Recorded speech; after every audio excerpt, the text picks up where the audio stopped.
అందరికీ నమస్కారము. మౌనవ్రతం. మౌనవ్రతం కొంతమంది చేస్తూ ఉంటారు. దానివల్ల ఎన్ని అడ్వాంటేజెస్, ఎంత మనశ్శాంతి, అసలెలా చేయాలి, ఎంతసేపు చేయాలి, ఇలాంటి ఫుల్ ఇన్ఫర్మేషన్ మీకు ఈ వీడియోలో నేనిస్తున్నాను. ఎందుకంటే, నేను గూడా కొన్ని కొన్ని సార్లు ఈ మౌనవ్రతం చేస్తూ ఉంటాను. చాలా ప్రశాంతంగా అనిపిస్తుంది. సో, వీడియో చివరిదాకా అస్సలు వదలకుండా చూడండి. బై ద వే నా పేరు doctor Devika Bhatnagar, soft skills trainer and motivational speaker.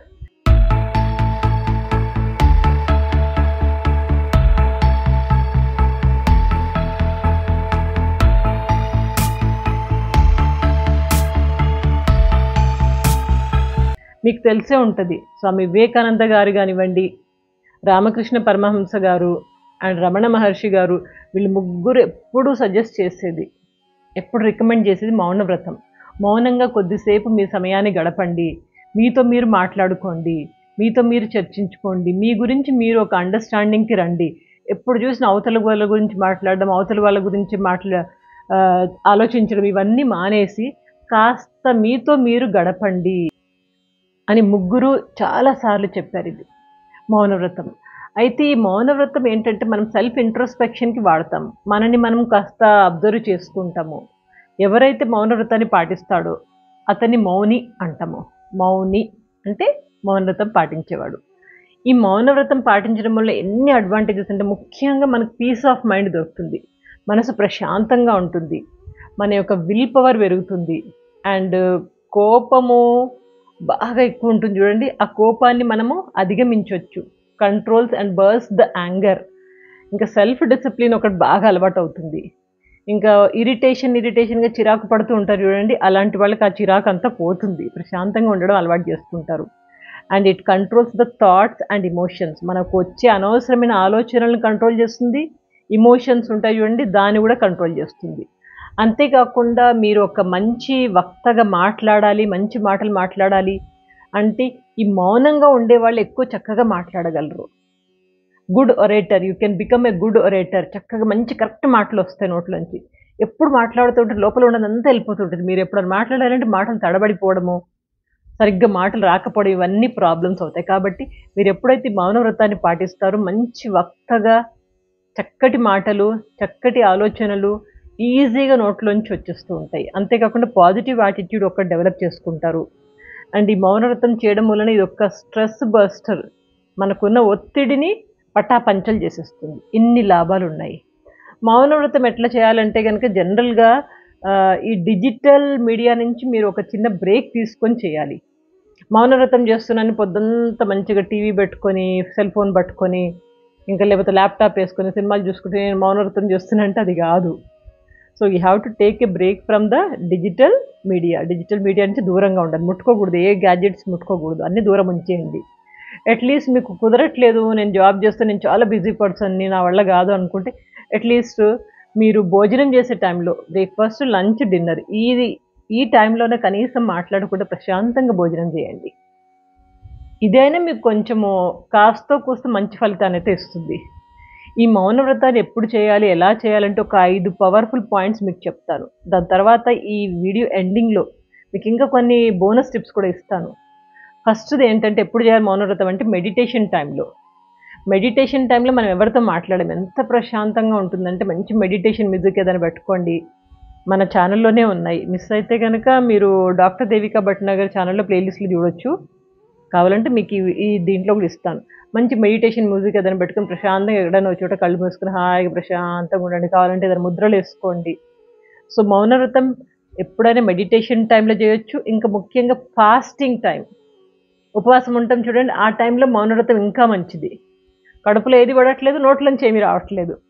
Double benefit కదా! చాలామంది దేవుడి పేరు చెప్పుకొని మౌనవ్రతం చేస్తూ ఉంటారు. అట్లా కూడా చేయొచ్చు. సో, ఎప్పుడు చేయాలంటే మెడిటేషన్ లేదా ఉపవాసం ఈ టైంలో చాలా మంచిది. ఇక రెండో పాయింట్‌కొస్తే మౌనవ్రతంలో ఏం చేయాలంటే గనక పుస్తకాలు చదవండి. Read a book. మనం మాట్లాడం కదా ఎవరితోటి. ఏం చేయాలి ఖాళీగా కూర్చొని? సెల్ ఫోన్ ముట్టుకోవద్దు. మరేం చేద్దామంటే పుస్తకాలు తీసుకొని చదవండి. ఏదైనా మంచి భగవద్గీత గాని, ఏదైనా మంచి డివోషనల్ పుస్తకాలు గానివ్వండి, మనసుకి మంచిగా ఉండి మిమ్మల్ని డెవలప్ చేస్తాయి అనుకున్న అలాంటి పుస్తకాలు ఏదైనా తీసుకొని రామకృష్ణ మఠంకెళ్ళండి. బుక్ షాప్‌కెళ్ళి ఇన్ని పుస్తకాలు దొరుకుతాయి. తక్కువ రేట్‌లో రూ. 20, రూ. 30 అట్లా పుస్తకాలు మస్తున్నాయి. అలాంటి నా దగ్గర అయితే ఇంత ఉంటాయి పుస్తకాలు. ఎప్పుడు నా దగ్గర ఒక లైబ్రరీ ఉంటుంది. ఏదైనా పుస్తకం తీసుకొని చదవండి ఇట్లా. ఎంతో ప్రశాంతంగా ఉంటది.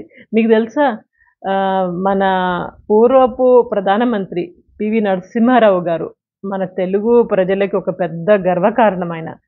ఆయనకి బాగా పుస్తకాలు చదివే అలవాటుంది. మీకు తెలిసే ఉంటది ఆయనకి 16 లాంగ్వేజెస్ వచ్చు. 16 భాషలు అనర్గళంగా మాట్లాడగలరు. అంత పండితుడు. ఆయన ఎప్పుడు మౌనంగానే ఉంటాడు. ఎక్కువ మాట్లాడడు ఆయన. మీరు అబ్జర్వ్ చేసి ఉంటారు. లేదా మీకు తెలిసిన వాళ్ళని ఎవరినైనా అడగండి పివి నరసింహారావు గారి యొక్క లైఫ్ స్టైల్ గురించి. ఆయనకు 16 లాంగ్వేజ్‌లు తెలిసినా చాలా తక్కువ మాట్లాడతారు. పుస్తకాలు ఎక్కువ చదువుతారు.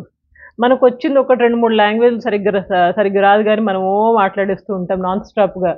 అంటే బుర్రను ఖాళీ చేసుకోవడమే. ఇలాంటి వాళ్ళంతా మనకి రోల్ మోడల్స్. ఎంత తక్కువ మాట్లాడితే మన నాలెడ్జ్ అంతగా లోపల రిటెన్షన్ ఆఫ్ ది నాలెడ్జ్ ఉంటుంది. అనవసరంగా మాట్లాడకండి. మాట్లాడండి. ఎక్కడ మాట్లాడాలో అక్కడ మాట్లాడండి. ఎంత మాట్లాడాలో అంత మాట్లాడండి. సో, మనకి రీడింగ్ బుక్స్ అనేది ఒక మంచి హ్యాబిట్. మౌనవ్రతం చేసినప్పుడు. ఇంకొకటి ఇంపార్టెంట్ విషయం గుర్తుపెట్టుకోండి. Today's readers are tomorrow's leaders. మంచి లీడర్స్‌కి ఈ రీడింగ్ అనేది ఒక మంచి హ్యాబిట్‌గా ఉంటుంది. పివి నరసింహారావు గూడా మన హైదరాబాద్ నుంచి ఢిల్లీకెళ్ళేటప్పుడు 2 అవర్స్ ఏరోప్లేన్‌లో జర్నీ. ఆ 2 అవర్స్‌లో మంచి పుస్తకం మొత్తం చదివేసేవాడట. అంత స్పీడ్ రీడింగ్ ఆయనకి. అలవాటు. సో, కాబట్టి రీడింగ్ ఒకటి మంచి అలవాటు మౌనవ్రతం చేసినప్పుడు. ఇక మూడవదేంటంటే, మీకు మౌనవ్రతం ఏం చేయాలి అన్నప్పుడు ఒక ఆర్టికల్ ఏదైనా తీసుకొని రాయండి. ఏదైనా మంచి టాపిక్ తీసుకొని దాని గురించి రాయడం మొదలెట్టండి. లేదా స్టోరీ రాయండి. న్యూస్ పేపర్ పంపించడం గాని, మ్యాగజైన్ పంపించడం ఇట్లా ఏదైనా చేయొచ్చు. ఇట్లా రాయడం ఒకటి అలవాటు చేసుకోండి. లేదా డైరీ రాయండి మీరు. మీరు నచ్చిన ప్రదేశానికి ఎక్కడైనా వెళ్లారనుకోండి, ఆ ప్రదేశం గురించి రాయండి. అట్లా రాయడం ఒకటి అలవాటు చేసుకోండి. ఇంక నాలుగోదేంటంటే, ఈ మౌనవ్రతం పాటించినప్పుడు ఏం చేయాలంటే, లిసన్ టు మ్యూజిక్. మంచి మ్యూజిక్ వినండి. మెలోడియస్ మ్యూజిక్స్ వినడం మొదలెట్టండి. హాయిగా ప్రశాంతంగా ఉంటది. మీరెవరితో మాట్లాడట్లేదు. అండ్ ఇన్‌స్ట్రుమెంటల్ మ్యూజిక్ వినొచ్చు. అండ్ భజన్స్ వినొచ్చు. ఇట్లా మీరు వినడం ఎక్కువ అలవాటు చేసుకోండి. ప్రశాంతంగా ఉంటది. మౌనవ్రతం కూడా చక్కగా సాగిపోతుంది. ఇక లాస్ట్‌ది మౌనవ్రతం చేసినప్పుడు ఇక అవసరం అనుకుంటే కొద్దో గొప్ప మాట్లాడాలి. But use body language than the language. అంటే మీ యొక్క బాడీ లాంగ్వేజ్‌ని ఎక్కువగా వాడండి. లాంగ్వేజ్ కంటే నోటి మాటల కంటే సైగలతోటి ఎక్కువగా మీరు సమయాన్ని గడపండి. సపోజ్ ఎవరైనా వచ్చి ఏదైనా అడిగారు ఉందా అనేసంటే ఉంది. ఈ నోరు తెరిసి అక్కర్లేదు ఉంది. ఇషారా సరిపోతుంది. అట్లా మెల్లమెల్ల అంటే ఇంట్లో వాళ్ళందరికీ అలవాటు చేయండి. మీరొక్కరే అట్లా అలవాటు చేసుకొని మీరొక్కరే చేస్తా ఉంటే ఇంట్లో వాళ్ళందరూ ఇరిటేట్ అవుతారు. ఆఫీస్‌లో స్పెషల్లీ ఏంటి ఈయనకి ఏంటి ఎక్కువైపోయింది. చాలా ఫోజులు కొడుతున్నాడు నోట్లోకి బెల్లం గడ్డ పెట్టుకున్నాడా మాట్లాడట్లేదు. అట్లా అనేక రకాలు మాట్లాడే అవకాశం ఉంది. కాబట్టి అందరికీ కొంచెం అలవాటు చేస్తూ మీరు కూడా లాంగ్వేజ్‌ని తక్కువ యూజ్ చేస్తూ, బాడీ లాంగ్వేజ్‌ని ఎక్కువ యూజ్ చేయండి. ఇట్లా ఈ సింపుల్ 5 టిప్స్ పాటిస్తూ మౌనవ్రతాన్ని మంచిగా చక్కగా పాటించొచ్చు. ఇంకొకటి లిసన్ మోర్, స్పీక్ లెస్ ఇది అలవాటు చేసుకోండి. ఎప్పుడైనా మనం ఎక్కువ వినడానికి ప్రయత్నించాలి. మాట్లాడే దానికంటే. మనం మాట్లాడతాం ఎక్కువ. అవతల వాళ్ళు మాట్లాడుతా ఉంటే కూడా మనం వినము. వినకుండా మన మాటే నెగ్గాలి, మన మాటే వాళ్ళు వినాలి అనేసి ఆ డామినేటింగ్ నేచర్ తోటి మనం మాట్లాడడం మొదలుపెడతాం. ఇది చాలా తప్పండి. తక్కువ మాట్లాడండి. వినండి ఎక్కువ. వింటే నాలెడ్జ్ పెరుగుతది. మీకొక చిన్న ఎగ్జాంపుల్ ఇవ్వనా? మన ఆంధ్రప్రదేశ్ చీఫ్ మినిస్టర్ చంద్రబాబు నాయుడు గారు. ఆయన క్యారెక్టర్ మీరు చూస్తే గనక he speaks very less. But he listens more. ఎక్కువ వింటారాయన. ఎవరైనా వెళ్లి కూర్చున్నారనుకోండి ఇదండి, అదంటే అన్నీ వింటారు. ఆయన చేసేది ఆయన చేస్తాడు మంచిగా. మంచి సొల్యూషన్ అది ఇది టక్‌మని యాక్షన్ తీసుకుంటాడు. మనకు మొత్తానికి యునైటెడ్ ఆంధ్రప్రదేశ్‌కి సీఎంగా ఉన్నప్పుడు కూడా మీరు అబ్జర్వ్ చేసుంటారు. నేనైతే చాలా క్లియర్‌గా అబ్జర్వ్ చేశాను ఆయన్ని. హైదరాబాద్‌లో చాలా ప్లేసెస్‌లో చూశాను. నేను ఒక చదివిన కాలేజ్‌లో కూడా ఆయన వచ్చారు పర్సనల్‌గా. అప్పుడు కూడా అబ్జర్వ్ చేశాను. Is a very good speaker. ఎట్లా వచ్చింది ఆ స్పీకింగ్ స్కిల్స్ అంటారా? Just because of maintaining the silence. మౌనంగా ఉండడము, తక్కువ మాట్లాడడము, అబ్జర్వ్ ఎక్కువ చేయడము, వీటితోటి మంచి వాక్చాతుర్యం ఆటోమేటిక్‌గా వస్తుంది. అవసరమైన మాటలు వస్తాయి. అనవసరమైన మాటలు రావు. సో, ఇవన్నీ ఒకటి. ఇంకొకటి మీరు ఇంట్రోవర్ట్‌గా ఉండడానికి కూడా ఇదొక అవకాశం మౌనంగా ఉండడం. ఎప్పుడు మౌనవ్రతం చేస్తామో అప్పుడు మనం ఇంట్రోవర్ట్‌గా మారతాం. అంటే అంతర్ముఖులుగా మారతాము. ఎప్పుడు అంత బహిర్ముఖులుగా అంటే ఎప్పుడు ఎక్స్‌ట్రోవర్ట్స్‌గా ఉన్నామనుకోండి, కొన్నిసార్లు మనకు అడ్వాంటేజెస్ సరిగ్గా ఉండవు. కొన్నిసార్లు ఇంట్రోవర్ట్‌గా ఉంటే మన గురించి మనం ఆలోచించడం, కొన్ని కొత్త కొత్త ఐడియాస్ రావడం, కొన్ని కొత్త కొత్త విషయాలను కనుక్కోవడం, ఇదంతా ఎప్పుడు పాసిబులు? జస్ట్ కామ్‌గా ఉంటేనే గదా! ఎప్పుడు లొడ లొడ మాడుతూ మైండ్ ఎప్పుడు ఇట్లా ఓహ్! కచ్చర పచ్చరగా ఉందనుకోండి, అప్పుడు మనకు ఐడియాస్ ఎక్కువ రావు. అందుకని ఇంట్రోవర్ట్‌గా ఉండడానికి ఇదొక మంచి అవకాశం మౌనంగా ఉండడం. ఎప్పుడైనా అవసరమైతే అప్పుడు ఎక్స్‌ట్రోవర్ట్ అవుదాం. మాక్సిమం టైమ్ ఇంట్రోవర్ట్‌గా ఉండడం. ఇది బ్యాలెన్స్ చేయడానికి మనకు మౌనవ్రతం ఒక మంచి సాధనంగా ఉపయోగపడుతుంది. ఇంత ఇన్ఫర్మేషన్ ఇచ్చాను. ముఖ్యంగా ఎప్పుడు చేయాలి మేడం అనేసంటే ఎప్పుడైనా మీరు డిసైడ్ జేసుకోండి. నేను ఈ టైం నుంచి ఈ టైం జేస్తాను మౌనవ్రతం. నేను ఎక్కువ మాట్లాడను. మీరు డిసైడ్ జేసుకుని అవసరమైనయి 4, 5 మాటలు ఎక్కడన్నా ఇప్పుడు ఫోనొచ్చింది. మౌనవ్రతంలో ఉన్నాను ఫోన్ ఎత్తకుండా ఉండం గదా! అప్పుడు మాట్లాడతాం. ఎంత గావాలో అంత మాట్లాడతాం. అనవసరమైన కబుర్లు, అనవసరమైన యూజ్‌లెస్ టాక్స్ అవన్నీ ఏమొద్దు. సో, ఇట్లా మీరు ఏదో ఒక టైం డిసైడ్ చేసుకొని ఒక హాఫ్ అన్ అవరో, 1 అవరో, 2 అవర్సో డిసైడ్ చేసుకొని. ఫాస్టింగ్ అప్పుడైతే ఇంకా మంచిది. మెడిటేషన్ అప్పుడు ఎలాగో చేస్తాము. భోజనం చేసేటప్పుడు ఎట్లాగో కామ్‌గా ఉంటే బెటరు. ఇట్లా అవసరమైనప్పుడు మెల్లగా అలవాటు చేసుకోండి. ఏమంటారు? ఎప్పటి నుంచి మొదలుపెడుతున్నారు?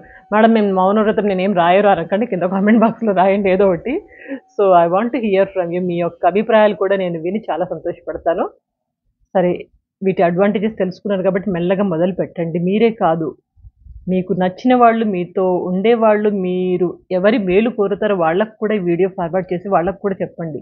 దీని వాల్యూ ఎంతుంది? మెల్లగా మనం మొదలు పెడదామా?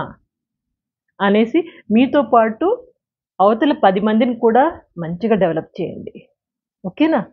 సో, ఇంకొక మంచి టాపిక్‌తో మీ అందరి ముందుంటాను. బై ద వే మీ అందరి యొక్క అభిమానానికి ధన్యవాదములు. సో, మరొక టాపిక్‌లో కలుస్తాను. అప్పటిదాకా నవ్వుతూ, ఉల్లాసంగా, ఉత్సాహంగా, ఆరోగ్యంగా మిమ్మల్ని మీరు బాగా డెవలప్ చేసుకుంటూ చక్కటి జీవితాన్ని గడపండి. Take care. Good luck.